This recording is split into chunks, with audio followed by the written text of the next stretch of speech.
All right. We're live. Here we are. Welcome, everybody, to the 15 miles per hour in 5 days serve challenge. Me and Nate Dogg here. We'll give you guys some time to sort of stream in on all the different platforms here. As you're popping in here, what do you want to learn about our guests here today? Maybe where they're from? Absolutely. Biggest problem with their serve? I don't know. Comment. Say something nice in the comments section. You guys should mostly be watching this, I would think, on YouTube. So there are some comments down there. Maybe you're on Facebook and just stumbled across this video. We didn't tell anybody we were going live on Facebook, so this is a surprise if you caught us there.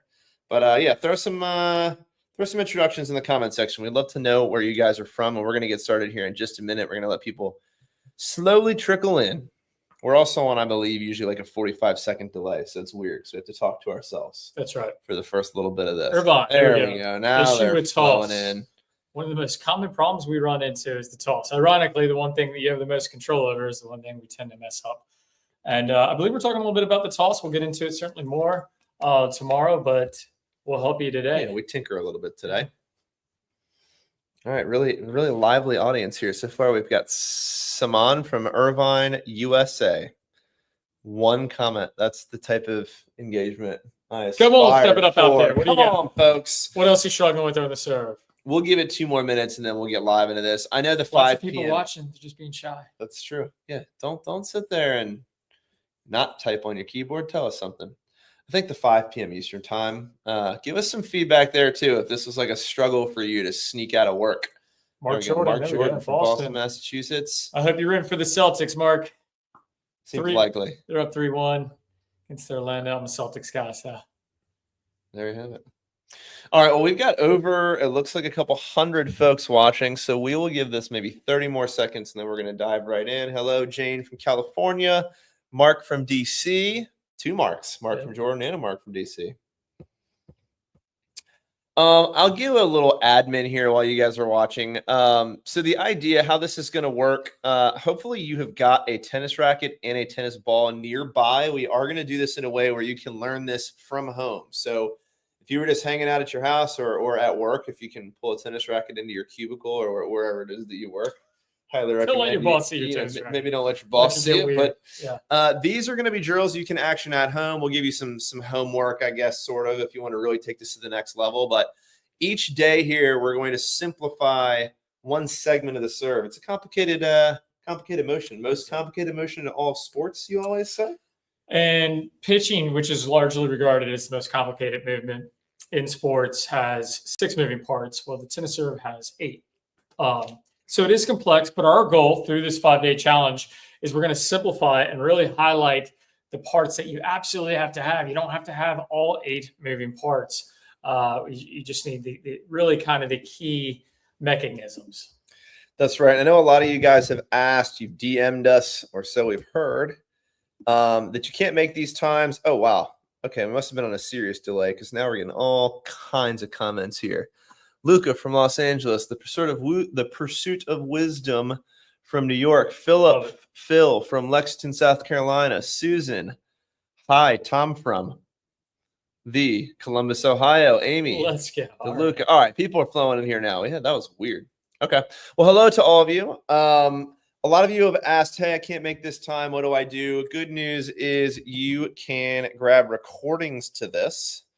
So if this is something you say, hey, I might want to watch this again, or maybe I'm not available at 5 p.m. Eastern time every day this week, this is where you are going to want to go. And I'm sorry that link is not cleaner. I'll leave that up there for a little while here as people are flowing in. Backslash. Yeah, PlayYourCourt.com /challenges/checkout /serve-challenge/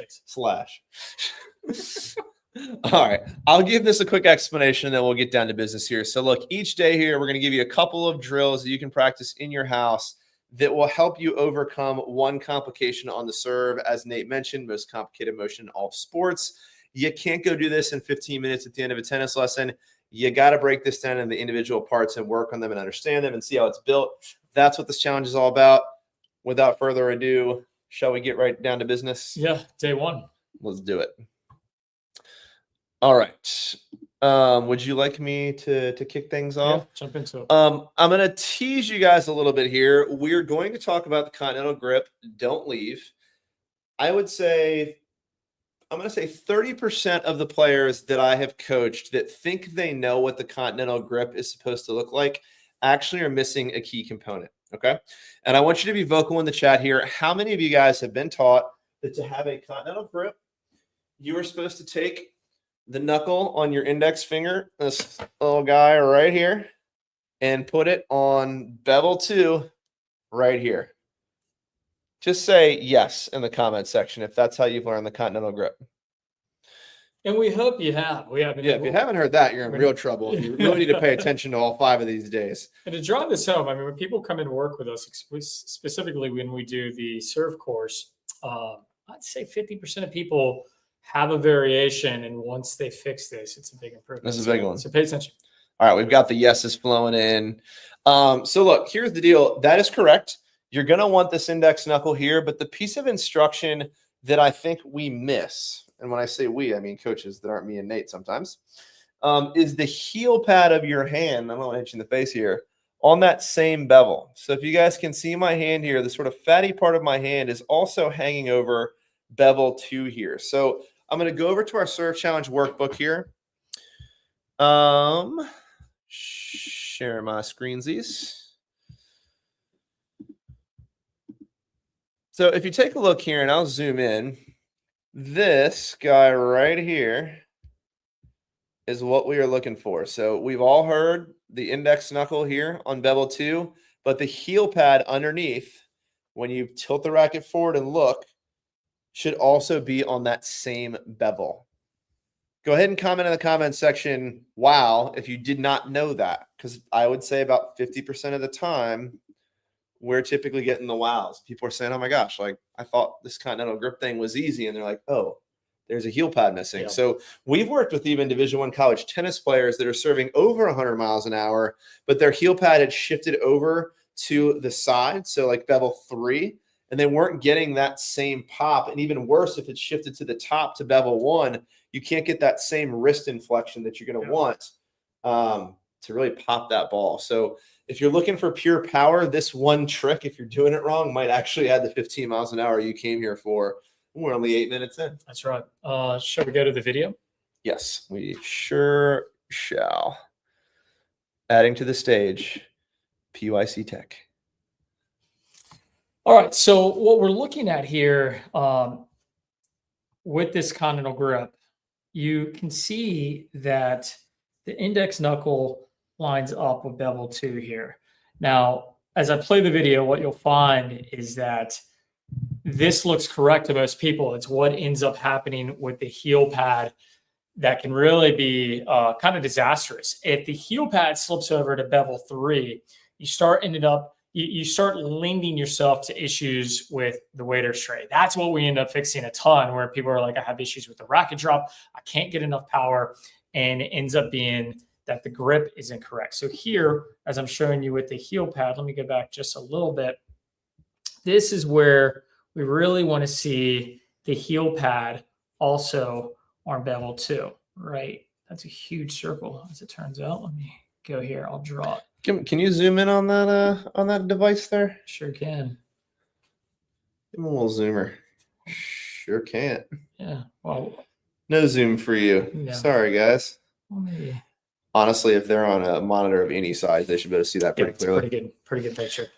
So yeah, guys, that's a big one. And then there's a drill that we have. You're going to see me continue to refer to this serve workbook, and then there's going to be videos that we're going to show you throughout this challenge that are talking about drills. If you go buy the recordings in the workbook, you'll have this printed out, put it in your bag, and also you'll, look, when this is over, you'll have this to revert back to.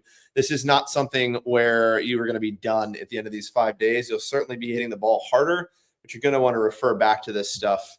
Maybe even watch a couple of these videos over and over and over again in the future. So one thing I want to point out real quick here, not to interrupt you, pay attention to your index finger as well, okay? This is really important because this is, often referred to as the trigger finger. You want to make sure that there's separation on that particular finger. Sometimes we glaze over that, but this is going to help with dexterity. It's going to help with control of the racket head. It's also going to help keep the hand loose because you're not making a solid fist here. That's true. You want to show them a video of the drill here? So a lot of you guys have seen, if you put your kids in a kids class, you're going to see them grab their racket, kind of like a frying pan, and do what coaches are going to call downs, where they're hitting down on the ball with their strings.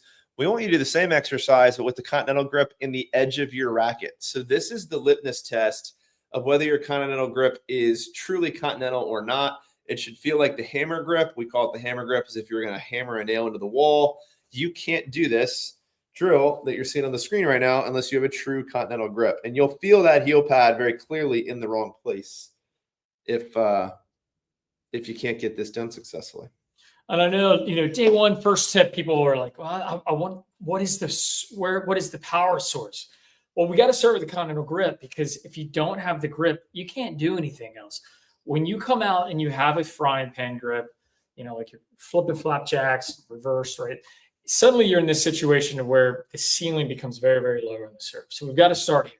All right. So make sure that you have the correct grip. If you're not sure, try, like Scott said, the downs. Yeah, this is not a suggestion. This is a prescription. This is the baseline for everything we're going to do. So if you push back on this, we withdraw our promise to add 15 miles per hour in the next 5 days, because you've got to have the continental grip to do it.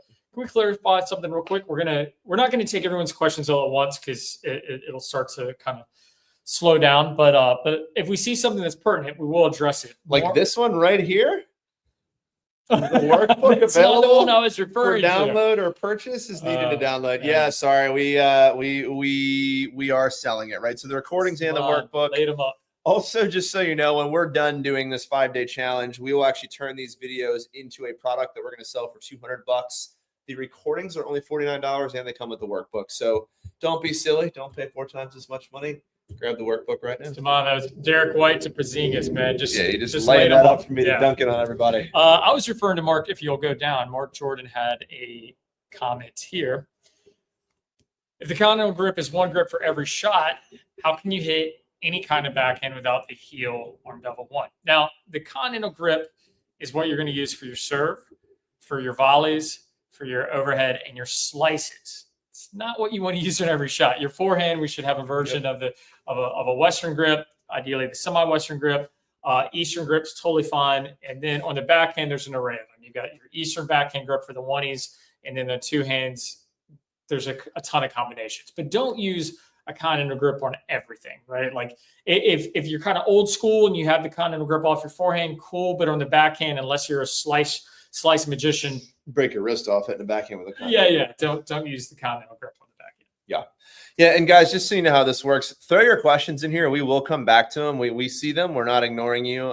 We'll just get through a good chunk of information, and then when there's a logical time for us to stop and kind of ask questions, like is the workbook available for download without purchase, we'll happily stop and answer them. All right, so that covers the continental grip. I would love to hear from you guys. How many of you, just comment helpful if that heel pad tip was helpful. I know we got a lot of yeses when we asked how many people heard about just the knuckle, but this heel pad, again, this is the unlock for a lot of you. I'll show you a visual while you guys are commenting, because we're on this delay. If your heel pad is up on bevel 1, so you can kind of see right here, fatty part of my hand, this is bevel 1. I can only turn my wrist this much. Look what happens when my heel pad shifts over to bevel 2. Watch this. Oh, hey dog. Look at my power unlock. Yeah. This is why this matters. It doesn't seem like it would be a big deal, but it is a huge, huge deal if you like hitting the balls hard. You wouldn't be here if that's not what you wanted. Yeah. So there you got it. The most important piece of anatomy on the serve is your wrist, right? It's having the ability to pronate, get that wrist snap. That's going to create power on the serve. But if you don't have the wrong grip, you don't get the same ability to use the wrist. It's true. All right. So up next, stance. Do you want to show them a visual? Do you want me to talk about it? How would you like to let these fine viewers know about stance? Let's jump into a visual. I think that's always the easiest way to do it, right? Let me know when you're ready, and I'll shoot the tech over to you. Very tech savvy today, Nathan Bowling. That's right. First time you've ever said that. True. All right. So the first thing that you want to pay attention to on the stance is how you're lining up from your back toe to your heel. So what you'll see before we even start is that the red line that I've put on the screen, there you go, that you're going to see that my back toe lines up with my front heel. This is super important because what this is going to do is unlock your hip. End up in this position, you're going to end up locking out your hip. So what we see a lot of times are that maybe we start in this position, but the back foot ends up over somewhere in front of the front foot. You can't get any kind of coil. This will lock the hip out and be super problematic. What we want to be thinking is, like, imagine if you were throwing a ball, like if you're throwing a football, right? Now, Scott, there's a common misconception with the serve where people talk about pitching. You want to explain to them? Yeah, I mean, if you go ahead and just comment, yes. How many of you have been told that hitting a serve is like throwing a baseball? I'm dumb to do this because now I've got to wait 45 seconds to see all the people say yes. I'm going to assume that a lot of you are going to say yes. It is like throwing a baseball, but if you were going to throw it straight into the sky. So it's more like, as Nate was referencing, it's more like throwing the Hail Mary in football. You don't want that ball going in a straight line out. You want to be thinking throwing up. And so if you're going to throw up on your friends, then you're going to need a washcloth. But if you're going to throw the ball up into the air, that's going to be rear pelvic tilt, which we're going to talk about in a little bit. But you're not going to get that without this stance that you're looking at Nate showing here. And you're also not going to get the big rotation from your hips and shoulders that you need to throw a really powerful ball or to hit a really powerful serve without this stance. All right, so when we line up, just make sure that back foot lines up with the front toe. I'll let this play here. And what you'll see here is that on the do side, a lot of times with the way that we line up, or regardless on the ad side as well, you'll actually line up with the corner post. As a righty, I'll line up with the post over here. Yeah, draw them that line. Yep, right over here. Now, can you draw, sorry, just to make it super clear, can you draw a line with your feet to the post so they know exactly what you mean? So we literally mean you can take a line, draw it from your toes, and you're going to reach that net post. That's what we're talking about there. There's adjustments to this, though. Obviously, you can see here with the line, I keep my stance relatively narrow, so I'm not completely lined up. But to some degree, you can. But the big thing to focus on here is just making sure that back toe at least lines up at the heel. Now, if you want to slide your foot further back, let's say that as a righty, you want your foot further back, that's totally fine. We see like Federer in a platform stance, his foot drops way back as well. Now, the key, again, is to make sure that we have the ability that your back hip rotates. We want to see coiling as this plays. We want to see coiling of the shoulders and the hips. Go back for just a second. Let me clear that. So coiling of the shoulders and coiling of the hips. I'll give you a visual here too. I'll stop the tech once they get a good look there. So imagine I was just standing facing you with my hips and shoulders just pointing straight at you, and then I threw a baseball at you like this. What's going to be more powerful, this or if I turn sideways with my hips and shoulders and then rotate everything as I throw it? That's really, if you want a simplified version of this, that's why we want to see this stance, right? This guarantees that you're going to get some rotation involved. We're hopeful that we'll teach you the rear pelvic tilt, and you'll also get some tilt involved. But this is going to guarantee that at least we get this force in motion. You're not going to be able to serve without using your hips and shoulders if you start in this stance and pull that hip back. So we get asked, this was asked earlier as far as the difference between platform and pinpoint. We'll go over this briefly. We do talk more about loading and such and how these stances benefit it, but we'll go over, because I know some of you tuned in. We had a question earlier on that was like, hey, I want to know platform, pinpoint. What are your thoughts? So also really quick, if you don't even know what that means, because I know a lot of tennis players don't, platform is when you're serving and you don't move your feet. Pinpoint is where you're serving and your foot slides. That's the difference between the two. That's right. So if you pay attention to my back foot here, I'm not going to move the back foot. So platform, really focusing on loading, jumping up and getting out. Now, in contrast, what you'll see is on the pinpoint. Stop it there. On the pinpoint, as Scott mentioned, the back foot is going, the back foot is going to move up.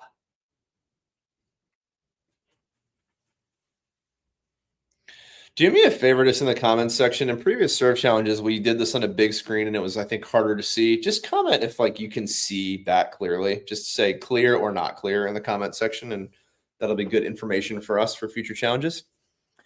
Now the platform. So the platform and the pinpoint. I'm going to kick it back to us.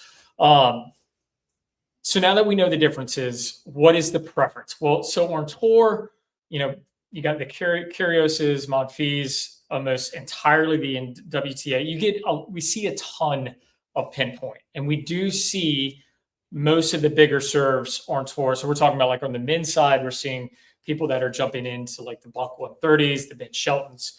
That's happening mostly with the pinpoint. Now, the more stable of the serves is the platform. The less moving parts, the less that can go wrong. And with the serve, there's a ton of moving parts. So for players that are not as advanced, we typically prefer the platform. It's simpler. You can make the stance a little bit more narrow if the wide stance feels off. But as you get more advanced, you can certainly hit a pinpoint. As a junior, for a while, I had a platform. I switched to a pinpoint. But I'll tell you, like I competed my entire career with a pinpoint.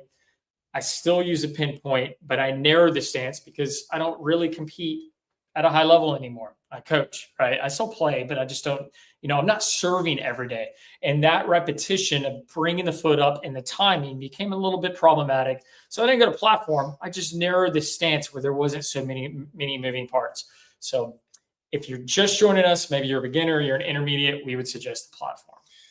My sort of thesis as a coach on this would be, unless you come to me with a pinpoint, it's never something I would actually teach you, right? Like if you naturally want to slide your foot, then we might work towards a pinpoint stance. A lot of times that natural desire to slide that foot is actually a big problem that we have to undo. But if you're naturally sliding that foot and you're not sliding it in a way where you're opening up your hips and shoulders, like you're sliding that foot around, that's a big problem we'd have to correct. If you're not doing that and you come to the table naturally, pulling that foot up and keeping those hips closed and getting that shoulder rotation, I'm cool with it, but I would never teach that from scratch. So as Nate said, if you're not sure, the answer is almost always platform. And unless it really feels like platform is uncomfortable and you want that foot to move, I would stay away from pinpoint. Would you agree? You got it. All right. So we talked about the stance. There's not really a drill here. This is just information. Do it, right? So I'll show you in the workbook just one last time so you can kind of see what we're talking about here. Again, just friendly reminder.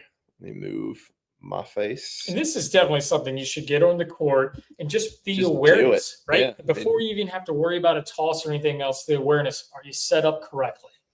Yeah, so again, as you can see here, Nate on the exercise here in the workbook is drawing the red line, reaching out to the outside net post. I know we're going to get asked, if you're a lefty, it's yes, the exact same thing. If you're on the ad side, also as a righty, as you shift over to the ad side, it's the exact same thing. Your toes are still going to basically point towards that There's net room post. for adjustment. Some players, especially if they're hitting kickers or whatnot, they'll point the back toe back a little bit. That's totally fine.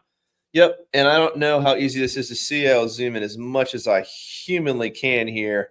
This is what we're talking about, where you want to see the back toe even with the front heel. Again, this is going to guarantee that this hip, you can't really see with Nate in all black here. Great this choice. Is guarantee. Yeah, seriously, great demo choice.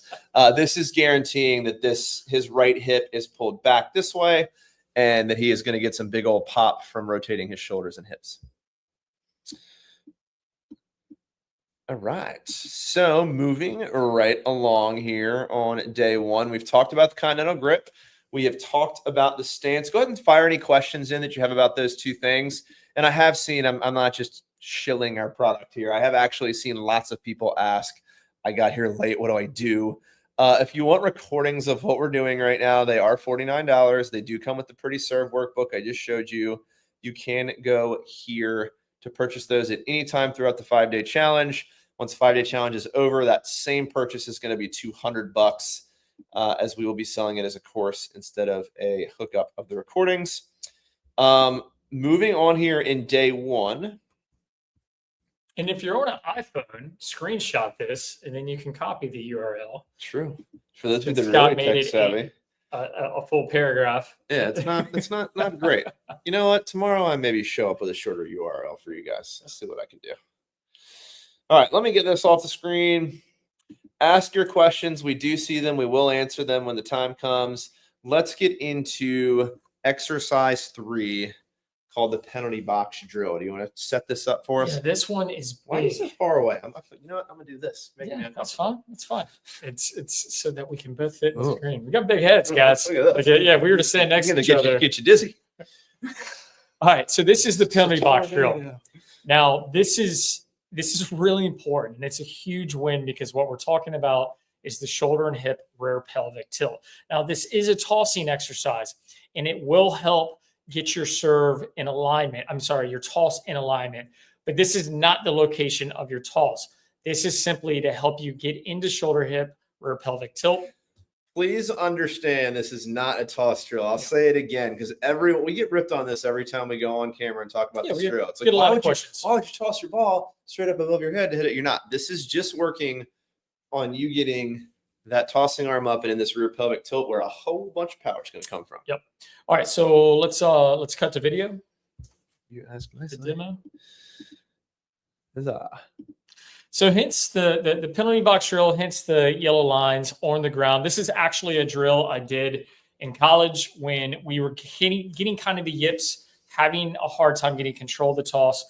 This is something that we would do to become aware, one, of our stance, two, of kind of the jitters you get, before serving, right? So like, I know we've all felt it. You get ready to serve, you're getting the weeble wobbles, like you almost feel unstable. The weeble wobbles. If that's happening, spread your toes out, feel centered. That's part one. And then start focusing on the toss. Now, what you'll see here in the beginning is what can happen on the toss.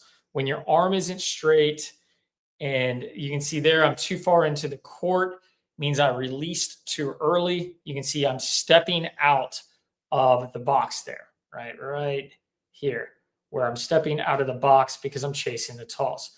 Now, as it plays,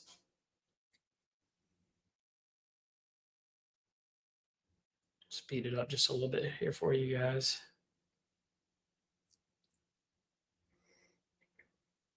So here you can see. Now, let's talk about this for just a second. Why is this going off to the right? And we see this a lot, right? I'm releasing way too early. I'm tossing parallel to the baseline. I'm tossing way too early. And a lot of us will chase this because that's what we do as tennis players. We're like good Labrador retrievers. This is you demoing it incorrectly for those confused at home.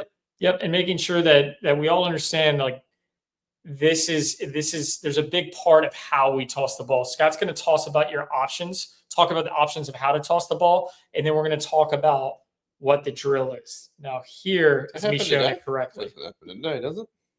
It does happen today. Oh, wow. All right. Yeah. So before we talk about why I'm catching the ball, I want to make sure everybody saw that.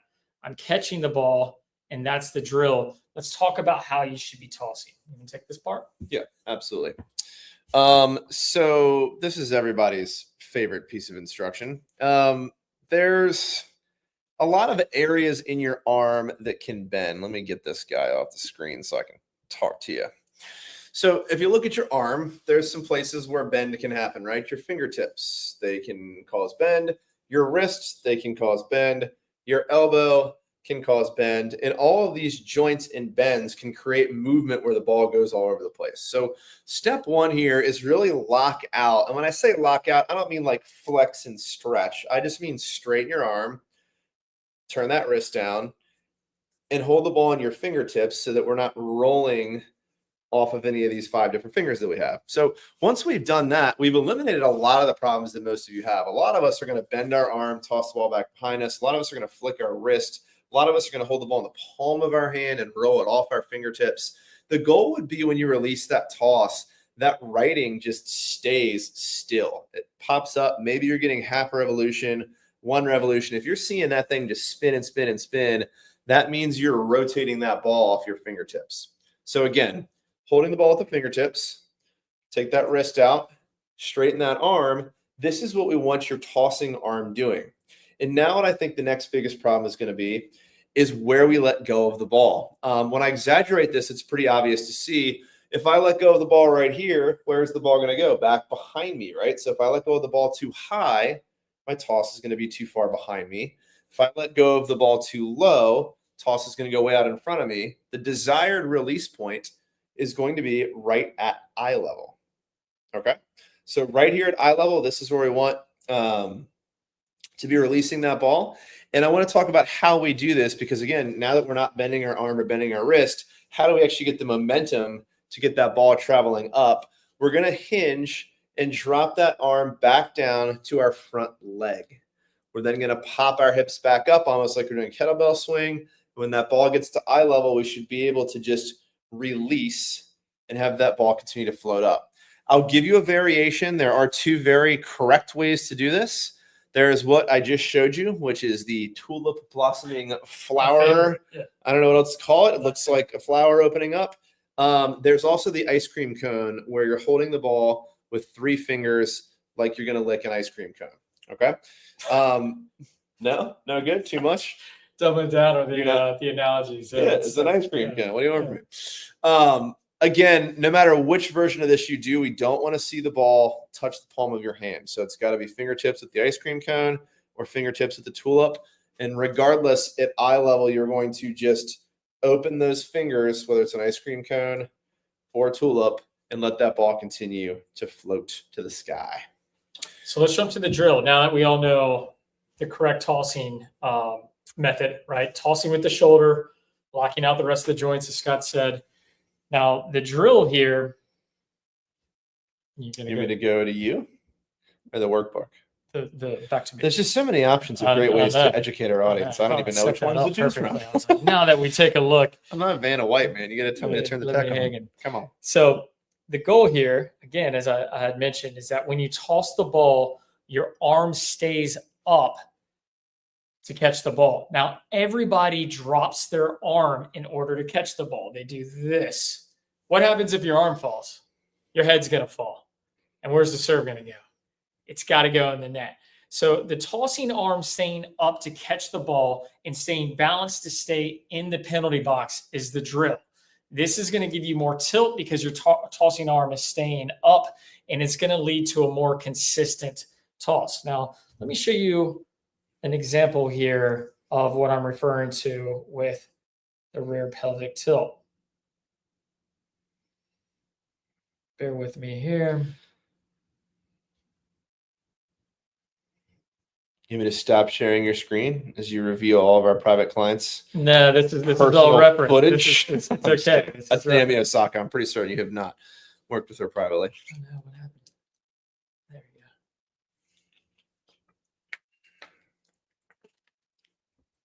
go.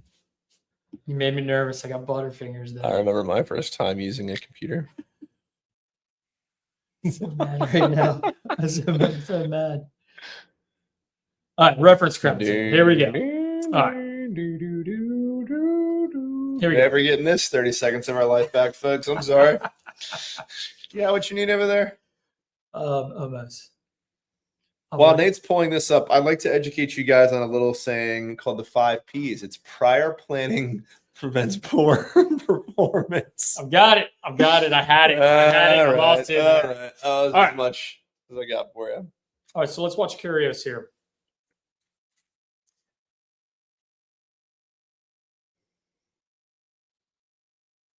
In slow motion. Very slow. So the tossing arm, super straight. See that release point at eye level? But the arm continues up. Like the arm stays up at this point. Now, this is what we're talking about with the shoulder and hip rear pelvic tilt. So you can see the shoulders are in the tilt, the pelvis, right? This is where we really want this bow. And this happens because you're keeping the tossing arm up. Now, if Nick wasn't to keep the arm up and the arm was to drop, that tilt would have the degree of the radius of that tilt would be lessened. Therefore, he would have less power. Nick doesn't have a problem with this, though, and therefore hits a really big serve. I think one piece of instruction, are you done on the video? Can I take the camera back for a second? Sure. So one piece of instruction that really helped me as a junior when I was learning this is they talked about when you get into your trophy stance, it's kind of almost like a bow and arrow. Like if you look at trophy stance here, if I were to just clench my fist, kind of looks like I'm going to shoot a bow and arrow, right?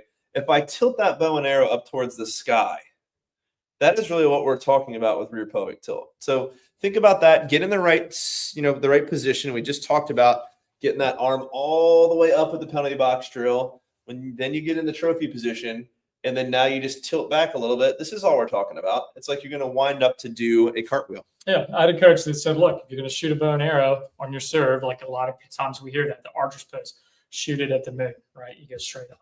True. All right, so now we got to talk about where you're actually the toss location, because now we have the tossing arm correct, and we want the tossing arm to chase the ball to stay up.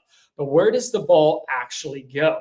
All right, so we want to make sure, well, we use this drill. We call this the toss in the racket face drill, also called that by 100,000 other coaches. You've probably seen this one before. Yeah, I mean, Kim Kleister's talked about it in the serve workshop that we did in Indian Wells. She came out as a special guest. She was like, I have this trick that my coach showed me. And I was like, we are actually going to do that. So it's something that's very popular. We have to have a target in where we're going to toss the ball. So this is where we like to use a tennis racket. You want to go to the workbook? You want to go to the demo? Let's Come on, Vanna. Where are you going? Let's go. Hey. There we go. All right. So the main goal here is to make sure, let me slow this down, is that you're tossing with your arm fully extended. Now, how far into the court is going to depend on how far you jump. But for most of us, it only needs to go as far as your arm can extend. Now, my goal is to get the ball to land on the racket or nearby. So there, I get the throat. That means I'd have to be leaning in pretty far, jumping a decent amount, arm fully extended. Didn't like that one. So what that tells us is that it was probably going to be too far to my left. And if you do that, that's fine. This is a hard drill. Keep doing it until you feel comfortable. There, I found the strings. To give you guys some peace of mind here, when Kim Kleisters, like Grand Slam champion Kim Kleisters, did this at our serve challenge, it wasn't like she just rocked 10 in a row. Like, this is hard. This is hard for the best players in the world. I don't think the best servers in the world would get 10 out of 10 in a row. So give yourself a little bit of grace here. The idea is just that you're consistently sort of dotting all around this racket or on the strings or on the handle. Like if you're within 6-inch perimeter on the ground, you're doing pretty good. Yeah. The main thing with this visual here is you can tell, although I'm tossing out into the court, my arm stays up. This is so important. This part is absolutely huge. All right. So we get asked a lot, how high should I toss? Well, you only have to toss as high as your arm and racket can extend. I'm going to give them a visual so they understand what they mean. Yeah. I'm going to pretend like I'm very short. So if I'm at full extension here, you can just see my forehead. That's fine. At full extension, there's no reason for my ball to be any higher really than like the middle of the strings here, huh? This does not look right. Yeah, that's a horrible visual. You know? Anyways, I didn't want to stop you. I was like, no, keep going. It's good. Go ahead. Your arm fully extended, your racket fully extended, center of the strings. That's where we want that ball to stop. Serve challenge is over. We'll see you tomorrow, day 2. Yeah, we got it. Now, if you're tossing higher than that, then you need to be getting up. You need to jump to go get it. Now, does the ball descend some on the toss? Yeah, especially on the pros. Like, we'll see the ball drop several inches, sometimes a little bit more, but no more. But if you have a toss, if you got a Sharapova toss and the ball is falling a foot before you hit it, you're tossing way too high, right? That's typically what we see. We don't see people often tossing too low. I mean, you don't want, I think this will make a lot of sense. Do you really want a force working against you, right? Like if you're throwing the ball too high, you've got gravity pulling the ball down on your head while you're trying to actually hit back up. It's going to take power off your serve and it's going to jack your timing up. So to Nate's point, find that spot where the ball stops. That's where you want full extension, flush with the strings of this racket. If you're an inch or two higher, fine. If it drops ever so slightly, that's okay. But the dream would really be right as gravity catches that ball and it pauses for that split second, bang, that's when you're making contact. Now, I know some of you might be like, well, what about on a kick serve? Yeah, it's good to get the ball falling more so that you're hitting up, rotation. But we're not talking about the kick serve. We're talking about how to get power. That's right. Power. That's it for today. I think we're ready for questions, huh? Yeah, fire some questions in here. I do want to show you the workbook for this last drill. So any questions that you have, and I see some up here already that we'll come back and answer. Please tell me that was about Scott's presentation. No, it was about prior planning prevents poor performance. No, she said again. So I think that was like, hey, I messed up, but your demo, I think that's what she was referencing. Amanda Lynn, tell us what you were referencing. Weren't you referencing Nate's, can I say poor performance live? I said it. I guess I can. I did it. 70-minute far video. It's all right. Why don't you get away from me for a second so I can share my screen and talk about this workbook? You didn't really give them very much direction for exactly what this drill is. You just kind of showed them in a funky way. Fortunately, they have me as their co-host here to rescue them from the awful instruction that you're delivering. Again, so in your workbook here, when you print this bad boy out, this is going to give you very, very specific instructions.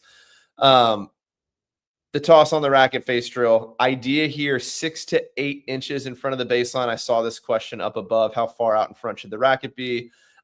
We say 6 to 8 inches here, but Nate really very clearly explained that if you just reach straight out and then turn your hand over and drop the ball, that's really where the string should be here. So be sure and print this thing out.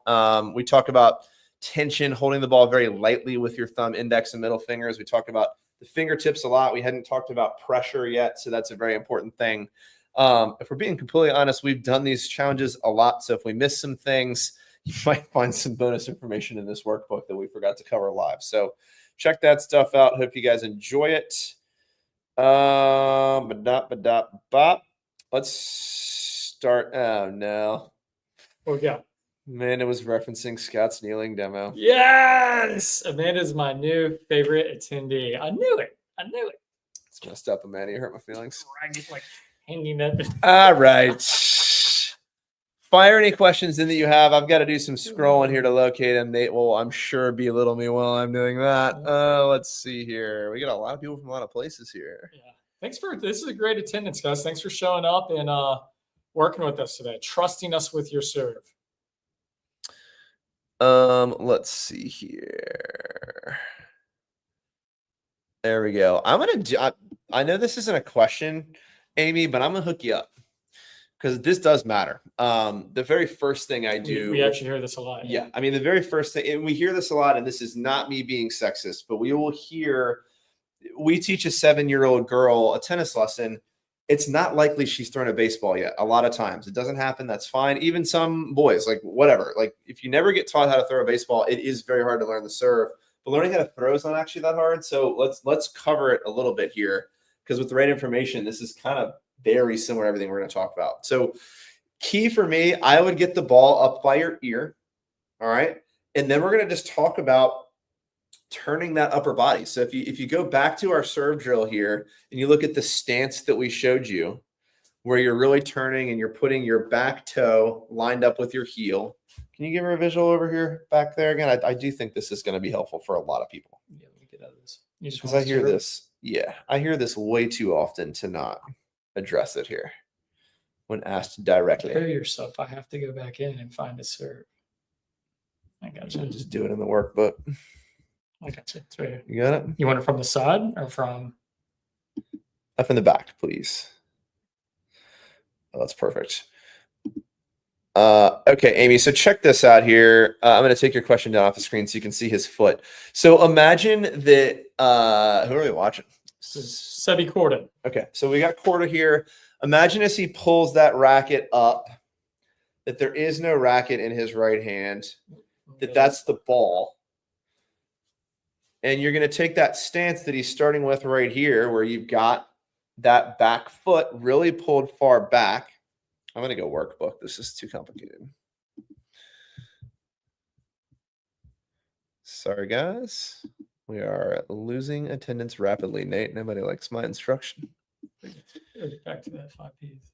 Back to the 5 Ps? There we go. All right. So this stance, this is what I'm looking for. If you were going to start here and then you're just going to pull the ball to your ear and then throw and let your back hip be the last thing that turns around, that's how you're really going to start to generate power on a throw. And it's going to be the same concept on a serve, but you're going to throw up like you're throwing the Hail Mary or throwing that ball up towards the sky.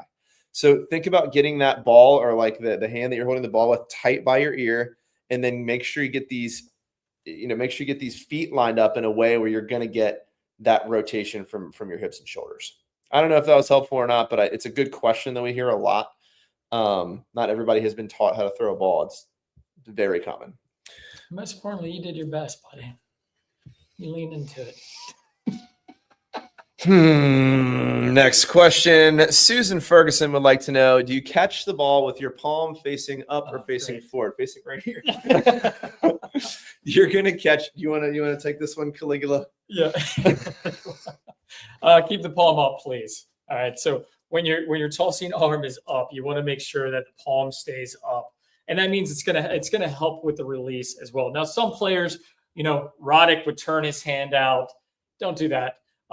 It is a way to do it, but most players end up twisting and the ball gets way too much spin. Just keep your palm up. Truth. Paul would like to know, do you throw over your right eye? Oh, so we don't. Since Patrick Mortago started talking, he started talking about dominant eye and stuff, and yes, to some degree, but if you're a pro level player, start to worry about that, Paul, excuse me. I don't know what level you're playing at, but unless you're really, really in the 5.0 plus, I would just be thinking about location. I wouldn't be thinking about which eyeball the ball goes over. I mean, what are your thoughts, man? I just think naturally we track with our dominant eye. And yes, with the forehand and stuff, there are some players that because of their stance, they don't utilize their dominant eye, and that's problematic. But on the serve, here's the thing. Paul, if you start with your head up like Kyrgios does, and you're tossing, you're looking at the ball with both eyes. Yep. Your dominant eye is going to capture. I'm assuming this is a question about dominant eye. Sorry, Paul, if we made a mistake here.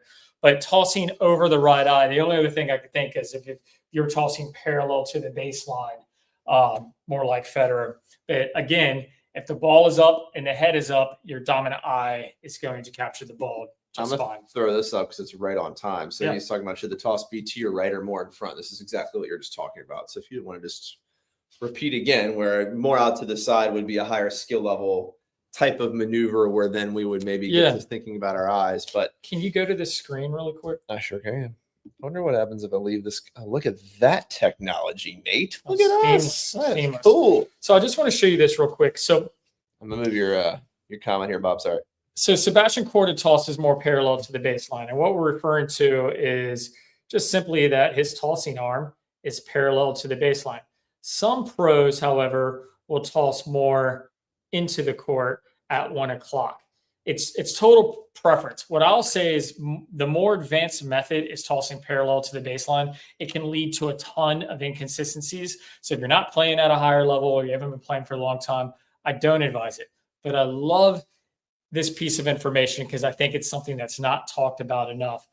Even though coaches will tell you to toss at 1 o'clock, the ball is going to list back. So there, he tossed it at 3 o'clock, right? If you imagine a clock here, I'll draw for you real quick. If you imagine this being 12, this being 1, this being 2, this is 3. If you go back, Sebastian tosses more from kind of like that 2 o'clock and then allows the ball to list back. You're always allowing the ball to list back to where you're making true contact at about 12:30. So even if you toss at 1 o'clock, you're making contact at 12:30. The reason that we want to do that is because we want our arm at full extension. So you'll see here, Sebastian, because the ball comes back closer to 12, his arm is able to get to full extension. If it was to stay at 1 o'clock, the length of the arm would be shortened and he wouldn't have as much power. However, rec players. Yep. We get asked this all the time. I see Federer, I guess it's not Federer as much anymore now that he's retired, but I see Federer, moving his arm this way.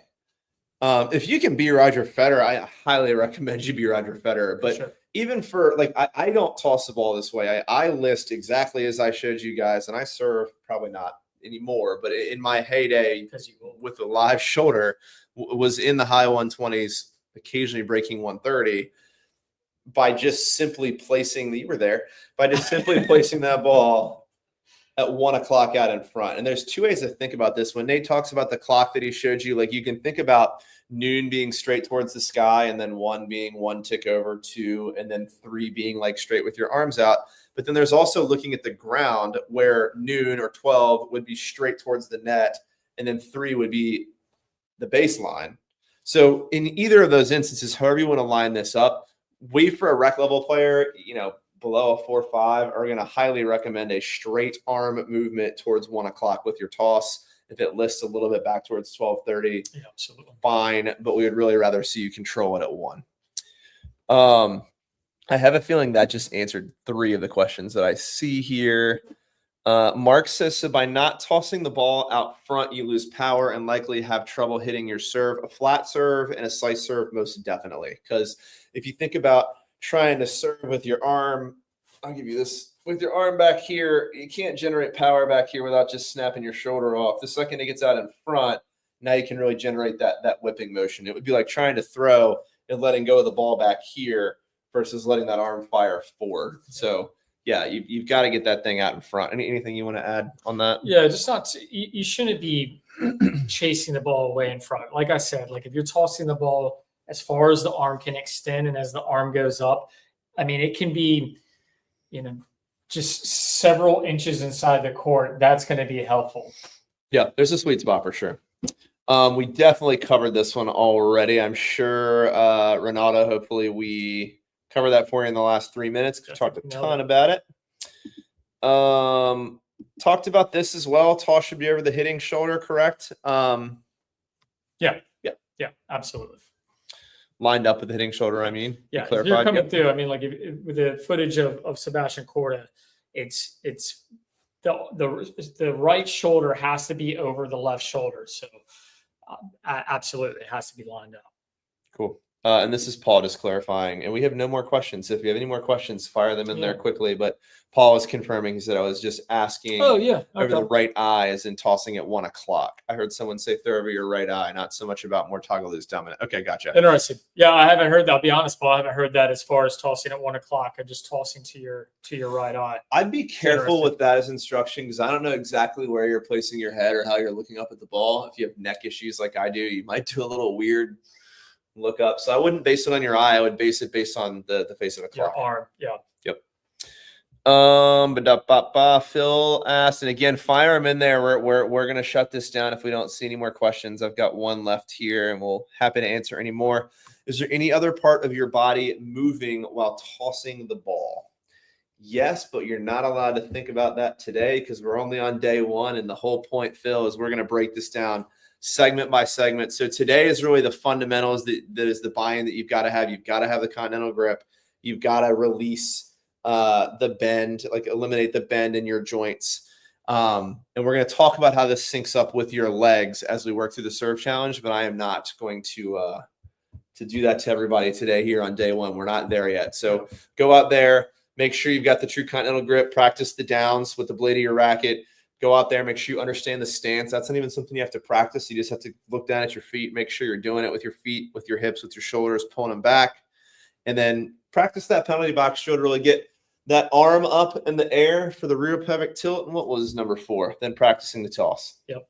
And Phil, I will tell you, I mean, the legs typically disrupt the toss. So at some point, a lot of times when we're working with students in person, we'll take the legs out of it. Right. So sure. Are things happening with the toss? Yes.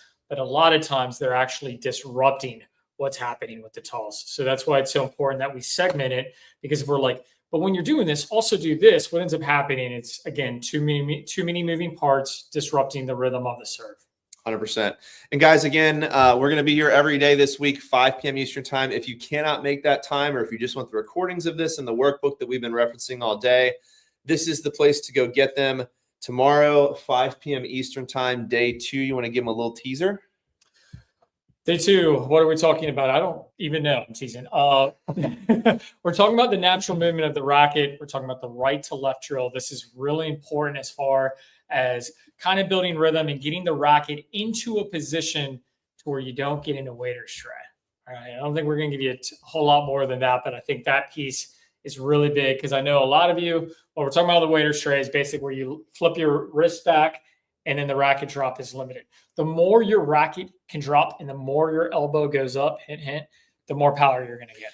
If you're going to watch one day of the serve challenge, and gosh, I hope you watch all 5, but if you could only watch one and you haven't watched what I'm saying right now today, tomorrow is it. Tomorrow is, if you just watch day 2 and you have the correct continental grip, you could probably add 15 miles per hour to your serve by fixing this one thing. So definitely tune in tomorrow. Appreciate all the kind words, Mark. Yeah. Thank you. Amanda. Appreciate Phil. you attending. Phil, thank Mark, you. thanks. Amanda, thank you. There's too many to tag here. Appreciate you guys. We will see you tomorrow, 5 p.m. Eastern time, day 2 of the serve challenge. See you then.